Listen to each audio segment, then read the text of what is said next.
also eagerly anticipated a chance to see the Eisenhowers close up, and perhaps even to chat.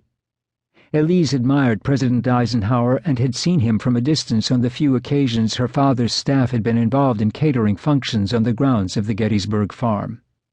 She had gone along as a member of the kitchen or grounds crew, just for a glimpse. Now, as far as she and several thousand other Gettysburgians were concerned, the Eisenhowers were becoming neighbors. Nobody planned to bother them or ask them to appear at social gatherings and club functions. Everyone expected that eventually the Eisenhowers would take some active part in the community, but no one would impose. The weather was ominous. Elise worried that she would be blocked by the accumulating snowdrifts which were paralyzing the capital city and the roads leading to southern Pennsylvania. Snow had fallen heavily the night before, and the entire Potomac Basin was frozen. Temperatures had plummeted. As the ceremonies inaugurating John Kennedy as the 35th president drew to a conclusion, Elise called the Maryland State Police to learn the status of the northbound roads. She found out that nothing could be guaranteed after 3 o'clock, but that if she left immediately, she had a reasonable chance of getting home. Additionally, she reasoned, if she could reach Route 15 at Frederick, the remainder of the road running through Thurmont and Emmitsburg would be kept open for the Eisenhower motorcade. Elise set off on her uncertain trek and eventually joined up 5 minutes behind the bittersweet Eisenhower procession.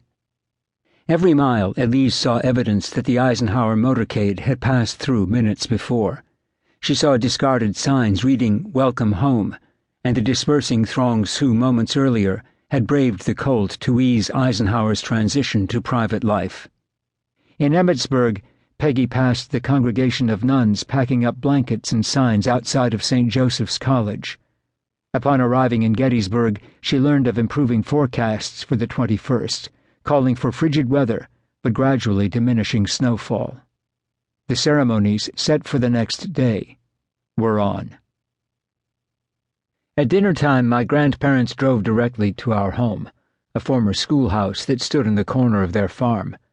My 3 younger sisters, Anne, 11, Susan, 9, Mary Jean, 5, and I, now a grown-up 12 years old, had watched the inauguration at home in Gettysburg. I remembered thinking that it should have been the Nixons moving into the White House, and then thinking that being 12 and 14 years old, the ages of Julie and Tricia Nixon, would be a terrible time to have Secret Service agents.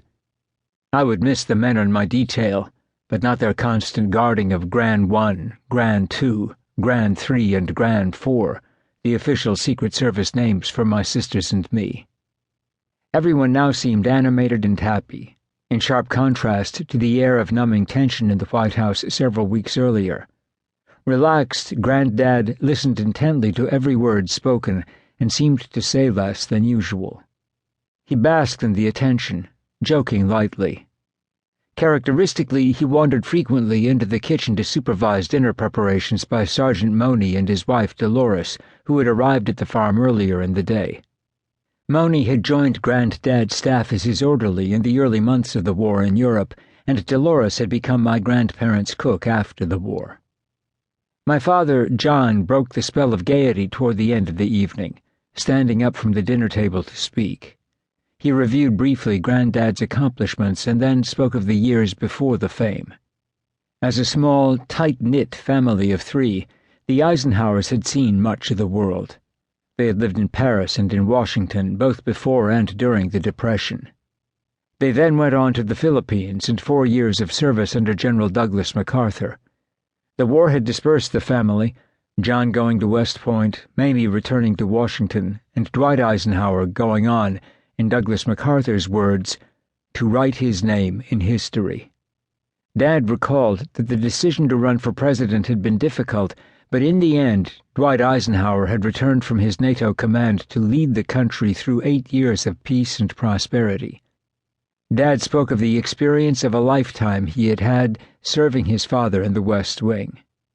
Leaving the White House will not be easy at first, Dad said, but we are reunited as a family.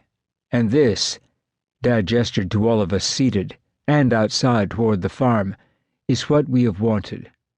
I suppose that tonight we welcome back a member of this clan who has done us proud.